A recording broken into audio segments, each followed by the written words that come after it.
working 7 days a week in 24 hours. Yep. Emily Penton, welcome to the show. Welcome to Become Your Own Superhero. Hello. You eat raw meat and raw fat, don't you? I do. Why do you do that? Well, honestly, I ate cooked for the whole first year of carnivore.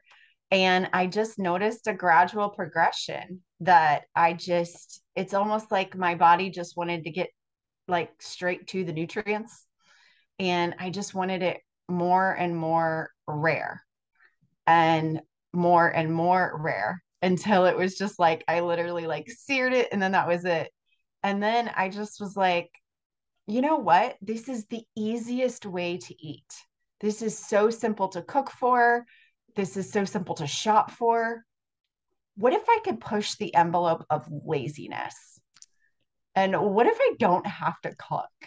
And so I was preparing my steak for the day for lunch, and I just cut it up into little cubes and I just ate it raw, and it was delicious. And I noticed that I felt better when I eat cooked stuff. I can eat cooked, but it just kind of like sits heavy in my stomach. But when I eat raw, it's just like I'm ready. Like I'm ready to go do CrossFit or do whatever, or do an interview. Like I'm just ready to go. This is the greatest reel, 60-second reel ever. Yay. People are just going, what? The last interview was some author about his book about like hunting discomfort. And you've got someone who's talking about eating raw meat and raw fat, and but it's better than cooked. Why is he only eating just cooked meat? Like what Laban, what happened? What's going on? Maybe for those who don't know, Emily, who is Emily Penton, and what is your story? I can tell you who Emily Penton was. Oh, I like that. Emily Penton was severely mentally ill, debilitatingly mentally ill, to the point that my bipolar disorder went into rapid cycling, and I had to move in with my mom at the age of 40. And I had been practicing as a therapist. So you don't usually get your master's degree in clinical counseling, practice as a therapist, and then lose your mind and have to move in with your mom. So that was the most humbling experience to date that I have had, because I'm supposed to be helping others with their mental health, not have my mental health in the gutter. But anyone who knows about rapid cycling with bipolar disorder knows that it's like Dr. Jekyll and Mr. Hyde. You literally don't know who you are from one day to the next.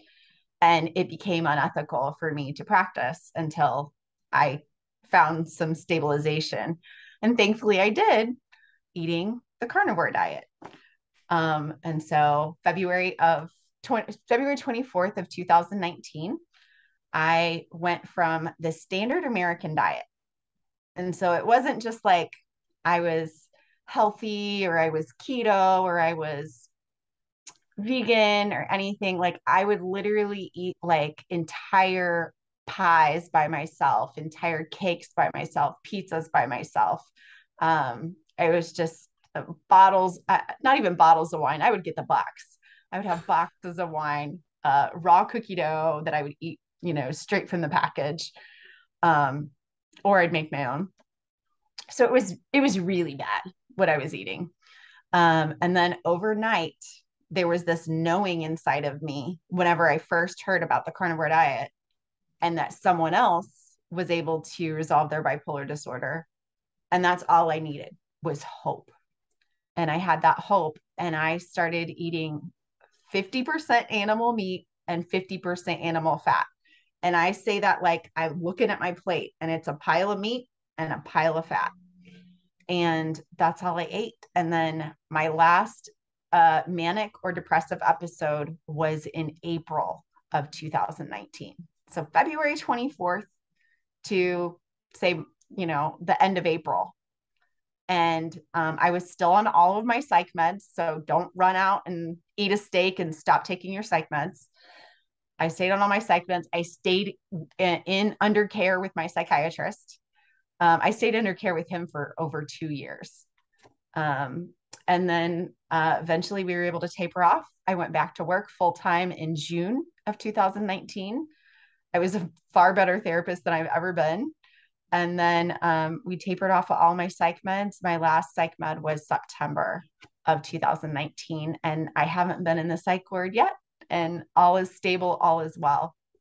So that's part of my story.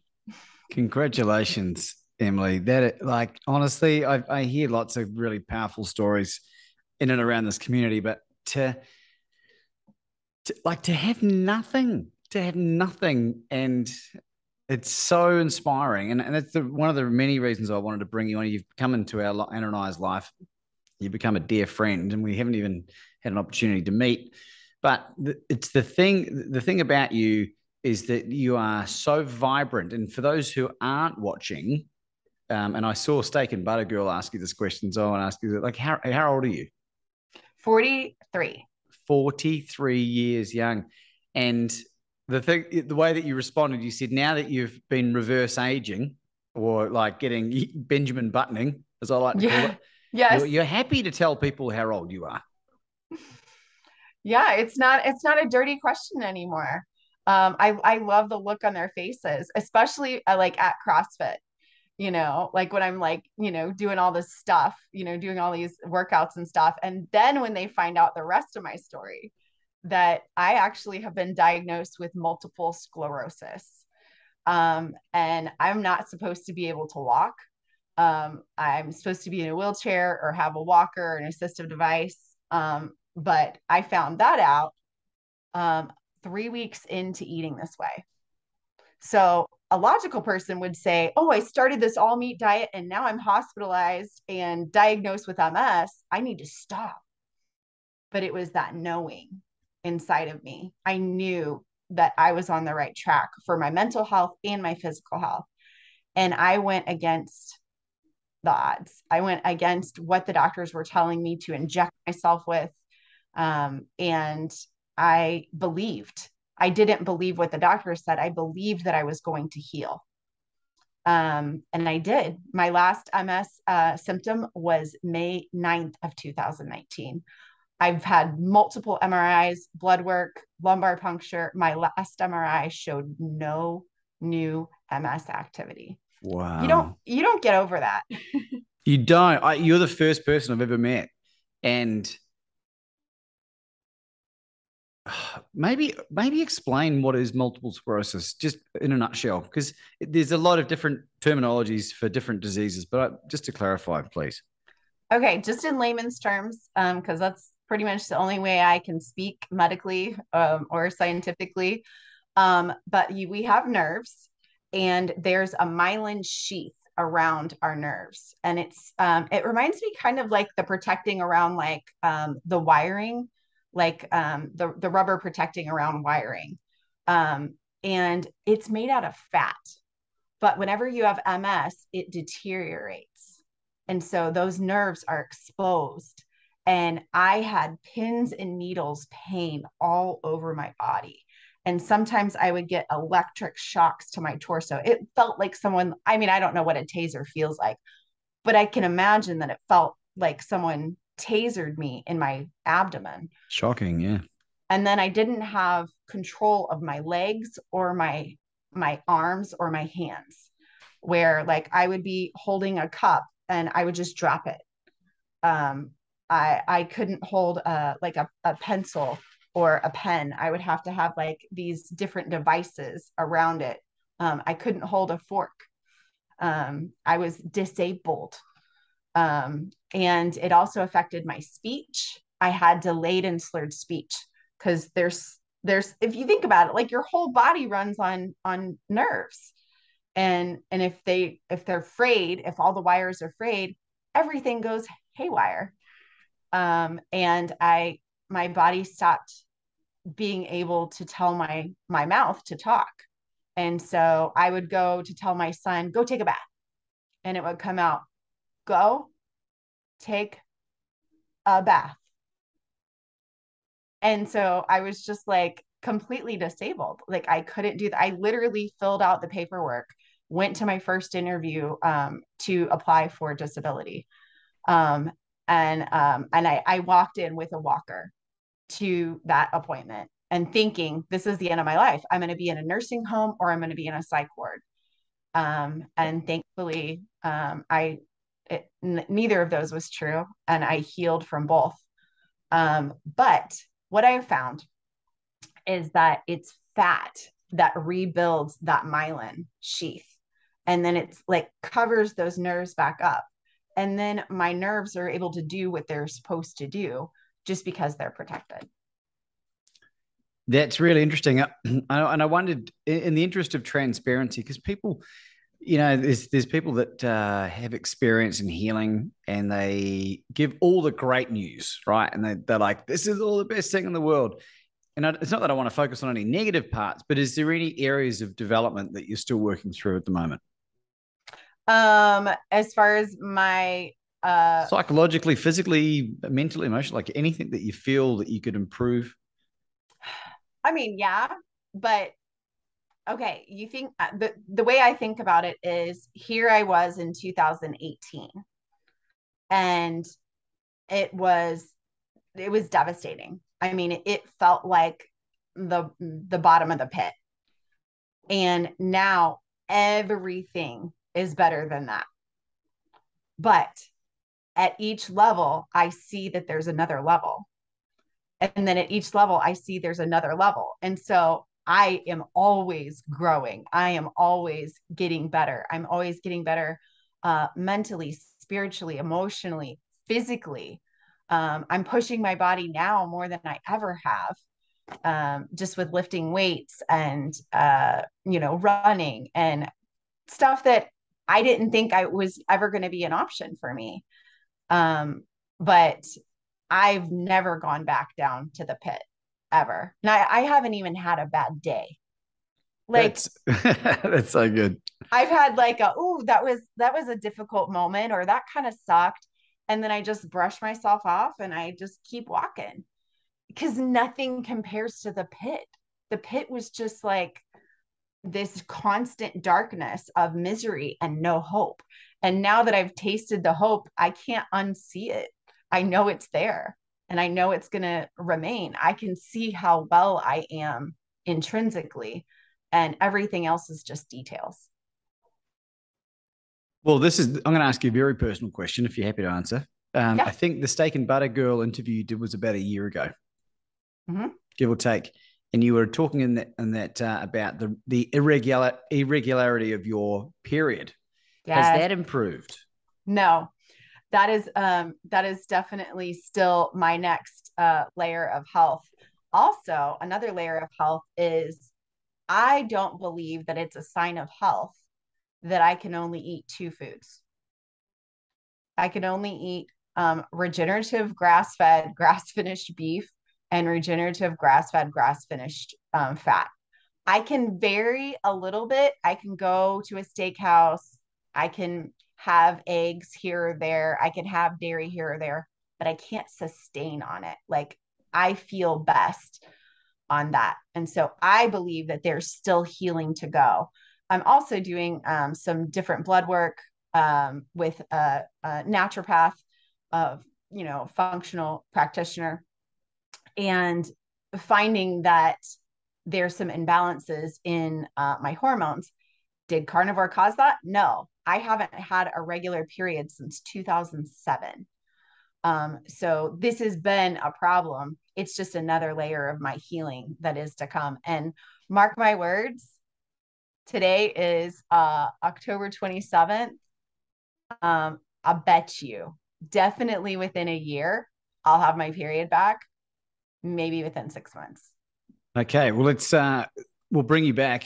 We're absolutely going to have you back anyway, because we love you dearly, but that's a great little challenge.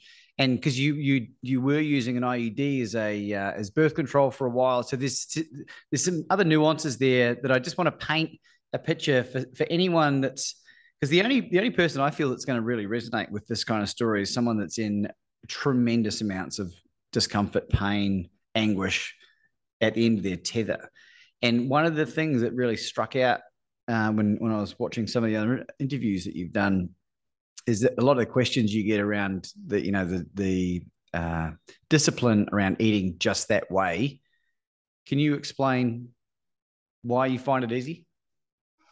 I find it easy because it takes the guesswork out of it. So I don't have to have that um, dialogue, that inner dialogue every morning and every day. Like, am I going to allow myself 2 pieces of cheese? Am I going to allow myself 3 pieces of cheese? Am I going to allow myself this keto dessert? Am I going to allow that? Like, it's literally the same every single day. I eat beef and beef fat, and it's frozen and raw. And I'm so happy. Like, I'm so satiated. Whenever I get to go out with family and go to a steakhouse, do I enjoy myself? Yeah. But it's like I do it once a month and I'm like, yeah, okay, it's out of my system. I can't wait to get back. It's so funny. The next day after I go eat at a steakhouse, I can't wait to get back to my raw beef and beef fat the next day. Which is hilarious. I love It that. is. It's and people that don't know me just don't believe. They're just like, that's silly. That's ridiculous. And I don't eat this way because I want like a platinum like carnivore card. Like, I'm so cool. I eat raw. And if you notice, I don't sit there with like raw steaks, like, like acting like a, cave woman. I literally cut it into dainty little cubes and I eat it with chopsticks. Like, I'm not trying to be this like, um, you know, uh, clickbait, like, shock and awe kind of a carnivore. This is just literally what happened. And this is where I feel best. Well, I wonder if you could tolerate the Bragg's brand do an organic coconut amino, which is like a soy sauce. Have you been out? Can. Oh, I you can. can have that. Yes, yes. That is like one of the very few things. That's so funny that you brought that up. That's one of the very few things that I can have. And I dip my fat in it. Because I was like, there's a Japanese flair to this thing. Because, well, as you know, my wife Anna's quarter Japanese, so and we don't eat a lot of gluten. So and most soy sauce has gluten in it, unless it's gluten free, right? But it's full of soy and all the other crap. But um, it's delicious. We had it with some sushi last night. So It's really good. It's really good. yeah. No, I love it. I love it. And total random fact, my son I was making scrambled eggs for him and he goes, "Can you put some of your soy sauce on it?" And I was like, "In your scrambled eggs?" And he's like, "Yeah." He's like, "I think it might be good." And I was like, "Okay." I go in the other room, I hand it to him, and I'm in the other room, and he goes, "Oh my goodness." And I was like, "What?" And he goes, "This tastes like pancakes." And I was like, "What?" I said, "It's literally just the coconut aminos." And I cooked it in butter and it's eggs, it's scrambled eggs. He goes, "Mom, taste this." I tasted it. It tasted like maple syrup pancakes. Wow. I have no idea why, but it was so good. So if you ever have a craving for maple syrup pancakes on the carnivore diet, do that. Well, I do now. I have just reintroduced eggs into my diet after about an 18-month hiatus because I was pounding them. My carnivore diet was nowhere near as strict as yours, but I was 99% animal protein with lots of eggs. I was probably eating 8, 10 eggs a day, I reckon, for 2, 3 years and maybe 2 years. And then all of a sudden I developed like this nauseating gag reflex and I would vomit. Have you done any of the background into why some of the intolerances are coming up? Do you know what's going on there? No, I do have a guess that we have an inner knowing and that our subconscious protects us. And whenever you're sitting there and you're eating a food and you're gagging on it, that's literally your body telling you no, like, don't eat this food, eat this food. And so it's really hard whenever you're sitting there and you're craving Doritos and ramen noodles and you're like, oh, my body's telling me that I should eat ramen noodles. And no, like, use some common sense. But I think that our body tells us these things. Well, it's interesting, and one of the things that I really love about what you talk about, Emily, is this. I don't see this as being healthy, being so limited to this very restrictive way of eating. And what it is, in my humble opinion, is this knowing that you're talking about, and the body just saying, "Hey, whatever's happened to this point, like did a number on me, and this is what we need to do in order to heal this." And like the fastest way, all right? And maybe there is another fast way of doing extended dry fasting, medically supervised dry fasting. I don't know the answer to that. But like for most people, this is way more sustainable, way more sustainable. I don't know. Do you have any thoughts on that? Yeah, absolutely. I think it mimics fasting. And I believe that I don't know how sick I was. There's still in my blood work, it still pops up a chronic underlying infection.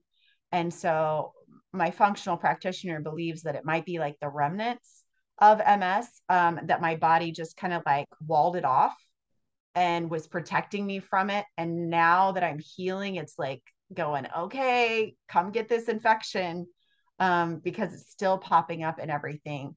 But for me personally, I'm just like, you know what? As long as I don't have symptoms and I literally get up and I go to CrossFit at like 5 a.m. I meditate. I get my sun in the, my eyes in the sun, my feet on the ground.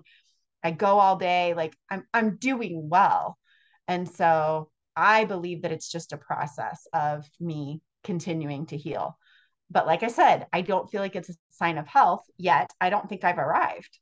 Um, I don't think it's a sign of health that I can't tolerate those foods. I should be able to process, um, those other foods. Yeah, and you will get to a point, because that's what happened to me, and it's happened to a lot of other people.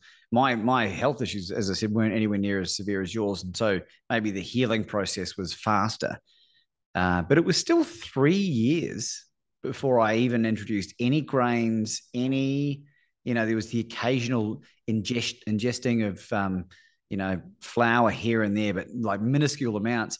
And I'm just thinking what it might be with this inflammatory response or whatever's showing up in the blood work. You've lost a lot of weight, right?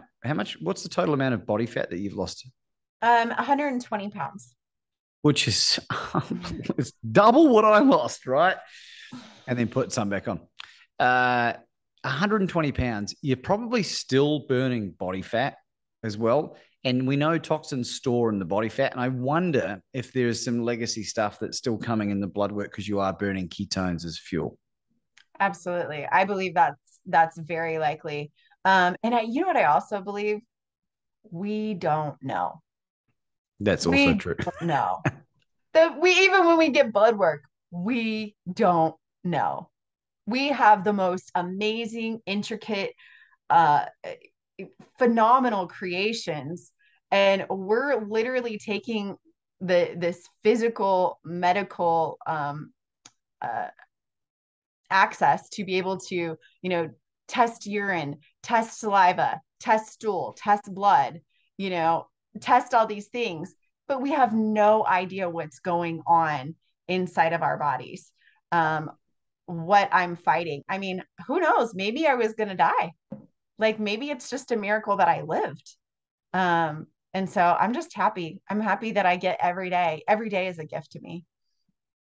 And you've easily got one of the most brightest dispositions of any person I've ever met. And it's no coincidence that the people that are like this are all carnivore. And I'm not saying that just to try and antagonize other people, but all the best people I've ever met or had connections with are all eating this way. And it seems to be a fundamental connection to the universe, to God, whatever. This isn't a religious context. This is a spirituality thing. And it makes sense when you look at some of the factors that when you remove things like fluoride and a lot of the crap that comes in, a lot of the food and water, the pineal gland starts opening up, starts physically decalcifying, which is our spiritual connection, right? What do you think about that? Oh, absolutely. I mean, I believe, yes, we are physical beings, but we are just as much spiritual beings. And that physical can like get in the way of the spiritual whenever we're blocked. And when I go back to the pit, I mean, I literally couldn't have a hopeful thought. I didn't remember what it was like to experience joy.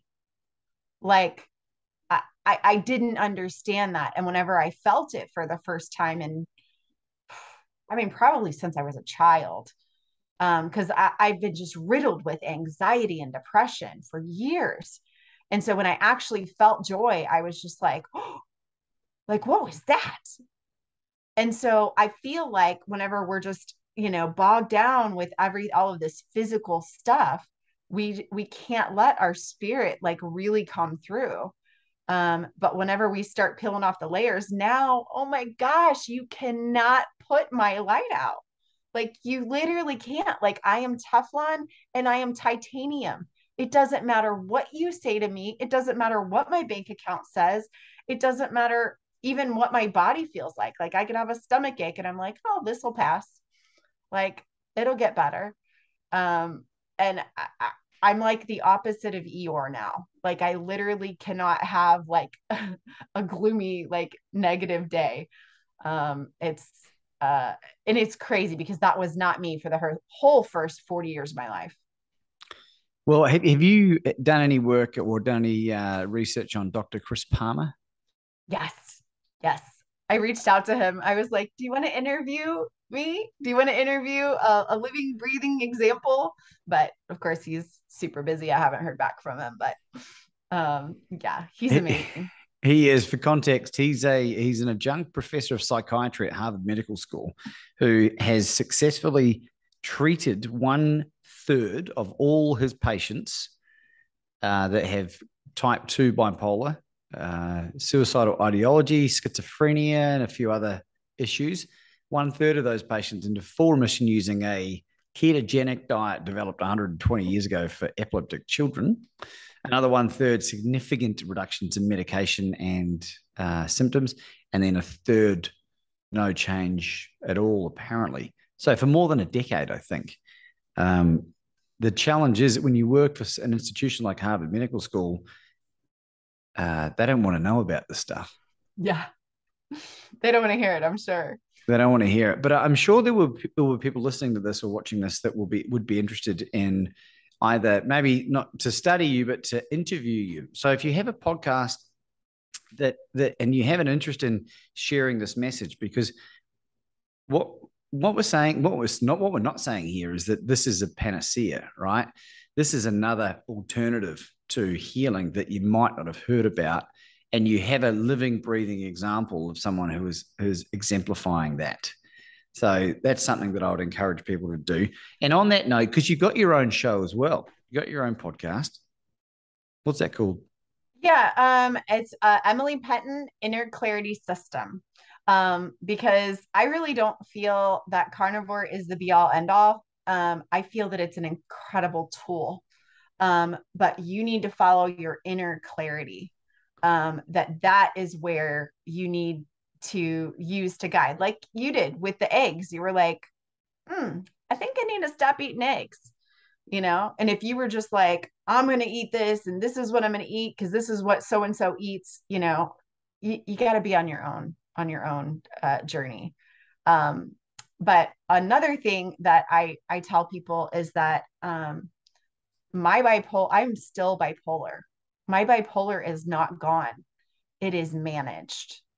My MS is not gone. It is managed. Could go out tomorrow, eat an entire bag of Doritos, or white potatoes. I could go out and eat some French fries, and I would be depressed tomorrow. Wow. Tomorrow. I did it accidentally. Not the Doritos, but I was making some home fries for my son, and they were cooked in beef tallow, white potatoes. and we were doing this taste test, and I was arguing with him on how to cook it and everything. And I should have just had him do the taste test. I did the taste test. I had 9 French fries, 3 of each of the kinds. And the next day for 24, almost 48 hours, I was in bed depressed. And I was like, what is this? Like, oh my goodness. And it was fleeting. And I knew it was like going into a cave and you've got the guide rope. Like, I never went back to the pit, but I was like sitting there going, oh, this is depression. Okay. All right. I got the guide rope. I'm not going back. I'm going to keep eating the animal meat and the animal fat. But it's not resolved. It's just managed. Yeah, I'm excited for the future because you mentioned something about like laziness sort of being one of the guides for finding out this stuff, because it was kind of my attitude. I was like, I don't want to spend a whole life trying to figure this out. I can just do this elimination thing. You'll get to a point, I know you will, where you'll be able to reintroduce. You'll choose not to. There's probably some things you'll never put in your mouth ever again just because of what's attached to it. But you'll get to a point where the body will be unbelievably robust, I believe. That's my feeling, which has its own challenges because, and this is just a heads up, right? So when you do the healing, let's say you build all this tolerance and you can enjoy those things that we used to stuff, because the way that you used to eat it was very similar to how I used to eat at times. And you haven't had this stuff for 3, 4, 5, 6 years. And all of a sudden it's like, woof. And then you stack on, I've put on a heap of weight in the last, ever since I got married in April this year, I put on 5 kilos, like 11 pounds. And I had a good friend of mine who's a health coach out of Australia, Niall, ring me up yesterday. And he said, he's from Ireland. He goes, Laban, can I be real with you for a minute? And I was like, sure, brother. What? He goes, you're fat. I was like, oh, you're right. You're right. So this is an accountability post. I am getting my shit sorted. And it's because I've been reintroducing, organic versions of like Doritos. We've been in the US and you can get a lot more options. I've been pigging out because I felt deprived. And when I grew up as a child, I grew up with nothing. So I always had that legacy, like, woo, woo, woo, get it down. So I just wanted to share that with you and get it off my chest. Well, and also I really think that the whole point of it being easy, like you were asking, like, how do you do this, is I have food freedom. Like I notice whenever, even whenever I go and eat something like keto or something like that's accepted in like the carnivore world, it like opens up that beast inside of me. And I start thinking, ooh, if I had that, then maybe I could have this. And if I had this, maybe I can have that. And it's just like all of these things I start thinking about. And so what I love is the food freedom, that those foods aren't speaking to me. Like when I walk by the chips aisle, the Doritos aren't talking to me. The cream horns, they're these like pastries with like cream in the middle, or the cupcakes, they're not talking to me anymore. They used to talk to me all the time. Like they would call my name. Oh my gosh, peanut butter. I used to sleep with a jar of peanut butter on my nightstand so that I could sit up in the middle of the night at 2 a.m. and like down 2 tablespoons. Peanut butter doesn't talk to me anymore. Like it's not there. And so I love this food freedom. That is a brilliant way to describe it. It really is freedom, because it's like, this is what I eat and the rest doesn't matter. You're so inspiring, Emily. It really is. Like, and I feel like I have let myself down with this weight gain. I'm very muscular underneath. Like I have put on quite a lot of skeletal muscle mass over the last few years. So, but that's not an excuse. I am carrying way more weight than I should be, and it's not a great representation of who I am. And for me, it's out of alignment. Right. You interview people and you talk about your health journey, and I lost all this weight and I put on all this muscle. You've got to put your hand up at times and say, and I put most of it back on. My health is fantastic. Like, don't get me wrong. I've never been so energetic and positive and all the stuff that you're talking about as well. But it's out of alignment, and I will correct that. So that's my commitment. Well, Laban, I do know a good coach. If you would like some accountability, And I think you have her number. Oh, So is you this could just text her and is this Emily? this is Emily. Yeah, just text me and just be like, hey, I'm on plan today. Or hey, I'm not. And the whole point is accountability. The whole point is being transparent and telling me the good, the bad, and the ugly. Don't just text me and tell me I'm eating a steak and then not I don't hear from you for 3 days. And then I'm like, oh, he's elbow deep in the Doritos right now. Yeah, but they're organic. So let's talk about this for a minute, because you don't do the therapy anymore. You don't do the work. You're now. What are you? What are you the best in the world at, by the way? I'm the world's best release coach. Oh, and what does that look like? I help transform people from feeling broken to brilliant, to recognizing their true inner power. Because honestly, it's not that they need to change anything inside of them, it's that they need to release all of this junk that is on them. And some of it is releasing childhood trauma, self sabotage, negative self thoughts, um, relational trauma. Like there's so much that goes into this. It's not just about food. And so that's what I do. And I hold space for people. I allow them to be seen. And I just connect with them on a regular basis. Well, do you have a success story or a recent success story that you're happy to share? I don't mean to put you on the spot, but Yeah, no. My one of my favorite success stories is a lady who she remembers all the way from whenever she was a child of like she has a picture of her when she was a child and she said I remember how uncomfortable that shirt was. Like she just remembers the way that it felt on her skin. And so she was constantly unnerved. She was constantly on edge. And if anybody like touched her, she was just constantly had anxiety and tension. And she just thought that was how she was.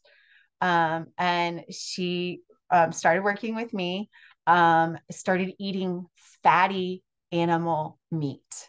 And the more fat she ate, the more it cleared out the inflammation in her body. It reduced the anxiety, it reduced the depression. And my favorite was she sent me a message one day and she said, we were driving to go on a hike and my husband reached over in the car and put his hand on my knee and I didn't move. I didn't push him off. I wanted his hand there on my knee. And that's so simple. Like that's just such a simple joy of, being in a union and being in a marriage. And she had to like literally like brace herself whenever her husband would touch her, not because he was a creepy person, but because she had so much going on already inside of her. Her sensory was on overload. And now she was able to allow her husband to put his hand on her knee while he was driving. And she said she remembers going on the hike and their son was there and she was laughing and joking with her son. And he just was like, this is a good day, So very simple things, but that was everything to her. And she was bawling like as she was writing the message. And she was just like, I got me back. I had no idea that this was even possible. oh, I love that so much. Do you have an ideal person that would benefit from working with you? Yeah. Definitely the people who feel like they are hopeless, that they're worthless, that they have nothing to give. My superpower is love. I'm able to love even the worst of the worst. It doesn't matter how horrible you feel that you are. I am able to create a space where you feel safe to be seen. And then I'm able to show you your brilliance and how amazing you are. And it just snowballs from there. I mean, it's just amazing how once people see even like an inkling of their value, it multiplies. And then it multiplies, and then it multiplies. And they're like, oh my gosh, look what I did. It's been, 3 months. Look what I did in 3 months. Like they literally transform before my very eyes just by me loving them. Well, I feel that love whenever you and I are on a call or on a phone call, and there's zero judgment either, which I think is a really important part of who you are. Judgment has no place. It has no place. No place. Like it's not, there's no, it's not efficient. It's literally, you can get like 10 times more done with love than you ever could with like, come on, suck it up. Like, you could do better than that. 10 times more done with love. Let's talk about love. You don't love salt anymore. I don't. What happened? Yeah. And one of those darn Aussies. I have a friend, Ian, where I'm actually going to interview with him in a couple of weeks. But he has just followed my journey on Instagram. And every once in a while, he'll send me articles about MS, like encouraging me, like, you're on the right track. Like, you're right. It's the animal fat that's helping with the MS. And he stumbled across this article about salt and its correlation with MS. And I read it, and that darn knower inside of me went off and went, you don't need salt. And you might be better without salt. And I was just like, huh. So I met with Ian on Zoom, and I was just like, do you think like it's safe for me to try this? And he was just like, I don't know. You don't know until you try. And so I did it, and oh gosh, I think it was a month and a half ago. Like it's been a long time, and I feel even better. And I know that sounds ridiculous, but I feel even better. Um, and also I found that the salt kind of like brings out that like cravey, beast in me. And not having it, it's like I'm starving that guy. Like he can't even like lift his head anymore. I'm winning. I'm absolutely winning. That's interesting. So I shared with you I gave up caffeine a month ago. After a plant medicine ceremony. And as a side note, one of the first things they do after you finish the ceremony, well, at least from our guided shaman lady, was to go and eat meat because meat's very grounding. And I was like, because they ask you to be vegetarian for a week before you do it. And I was like, whatever, I'm not doing that. I just fasted for 48 hours beforehand and had a powerful life-altering experience. And the caffeine craving went, no side effects, nothing. I heard caffeine can cause dehydration and electrolyte imbalances. So maybe it's time for me to try this no salt thing as well. We live in a very tropical part of the world here in Mexico now. What advice would you give me or someone in my situation? I would say go slow. I did try it because it was just a random Instagram post. Oh my gosh, must have been 2009, no, 2020. So 2 years ago. And I quit cold turkey, and my body was not ready. It revolted. I got the most deep bone pain in my hips. And it was just like I was just like bracing. Like it was just this crazy dehydration, weird feeling like my body was not okay. And that was in 2020. So that's why when Ian presented this to me in 2022, I was just like, I tried that. And then it was that knowing inside of me that was just like, I think you're ready, Em. And I was just like, okay. And so I was willing and ready to do it gradually. And I did it gradually, I think for the first, like, I would say 48 hours. And then I was just like, I got this. And I didn't look back. And it's been like a month and a half. I had no symptoms. I had no problem. I just transition right out of it. Now when I have salt, I'm like, like that's a little too salty. I don't really enjoy it now anymore. I just enjoy my meat.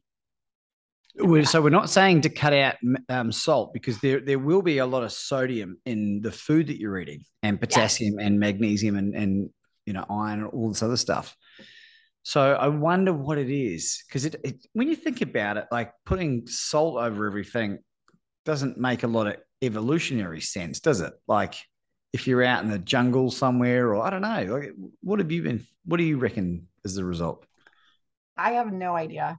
I really don't. I mean, I can't imagine that they carried around like salt with them. I mean, I think it's possible, but I think it would be really difficult to mine salt. And there's got to be areas. I know that there's areas that don't have salt.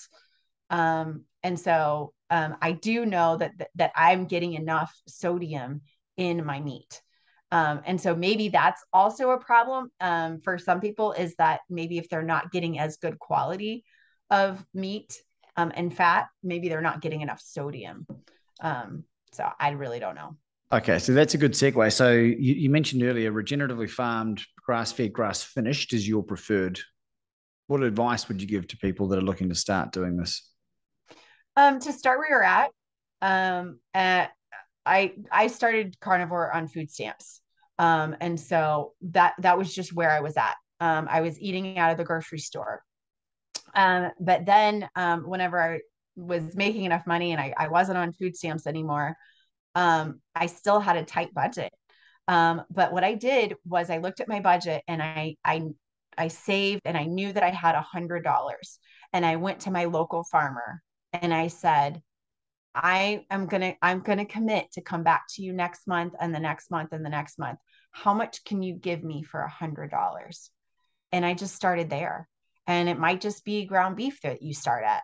And then you might be able to get roasts, because honestly, like it's you might need to get the cuts that they don't sell as easily to get it more affordable.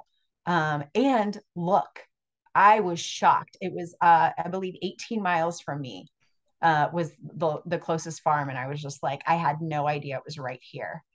And you'll be surprised when you look. Yeah, I think there's a lot to be said about developing a relationship with your rancher or your farmer or the butcher. And that's certainly what I did. And shout out to Gary at Gary's Quality Meats back in Melbourne. That man and his team there was so generous, like ridiculous. And I think a lot of it had to do with my energy, because he could see that I was thriving, and I became this unofficial brand ambassador for his. We'd be standing next to other people at the line, and I'd say, "You need to buy those steaks." Like, and he'd sell more, because I'm telling these people I didn't have any stake in the business at all, but that helped tremendously, particularly during challenging periods. And you don't need to eat prime ribeye every time, do you? No, I don't. And you'd be surprised how every cut of steak is tender when you eat it raw. Is it really? Like it doesn't matter. Is it really? The only thing I can't eat is brisket. That fat, there's something about that fat. I just cannot eat it raw. It is just like rubbery. But every other cut, roast, sirloins, like everything, you can eat it no problem. I was going to ask you what you've eaten today, but you're on a fast. I am on a fast right now. Yeah. Why are you fasting? Why are you fasting? Well, I'm fasting for spiritual reasons. But I'm all about doing everything efficiently. And so I recognize that it's possible that it will help reset my hormones and something with my body. I am still chasing my period. I am just because I really see that as a sign of health. And 43, I should still be able to have my period. And so that's what I'm hoping. I'm hoping that I can reset my hormones and go ahead and starve whatever this is, this infection.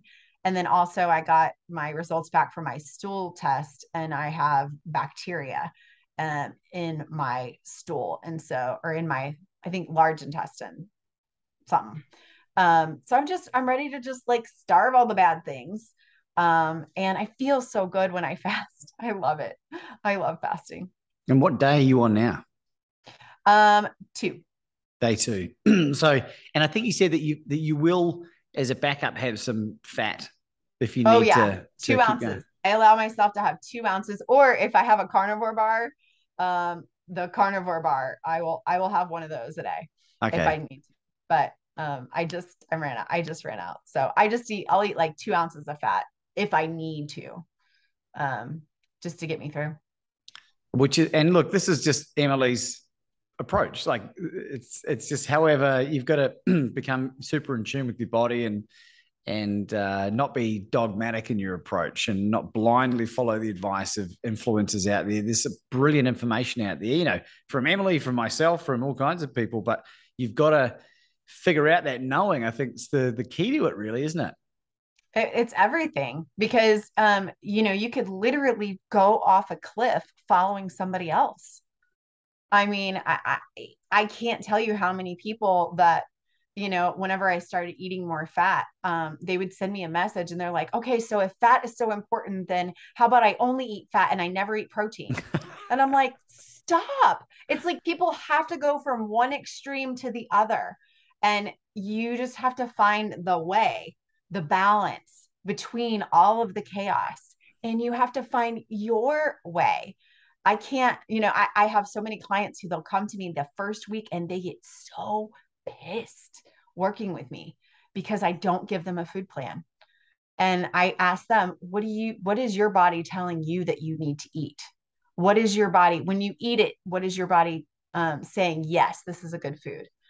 And they're like, oh, you want me? And I'm like, yes, you're the one inside there. I'm not inside your body. I don't know what your reaction is. And then that empowers them to make their own decisions, because I don't want them to be reliant on me for a food plan for the rest of their life. I want them to know how to navigate their own eating and their own knowing of what their body is telling them. You really are the world's best release coach, right? And that you're releasing them for freedom. All right, I think we've worked up enough of the lather. People are going, just let me know how to contact this bloody woman. I want to start this journey. How do people find you? EmilyPenton.com. That was easy. Do you have any concluding thoughts for our audience today? No, just to start where you're at and to remember that nature has grace. I started this when I was 40 years old and I did nothing right with my nutrition or my mental health for 40 years. And now I'm knocking it out of the park. And so you can do this. It doesn't matter how old you are. It doesn't matter how many bad decisions you made. It doesn't matter how many bad marriages you've had.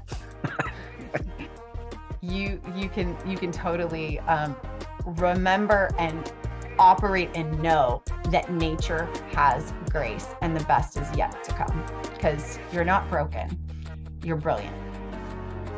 Ladies and gentlemen, Emily Penton.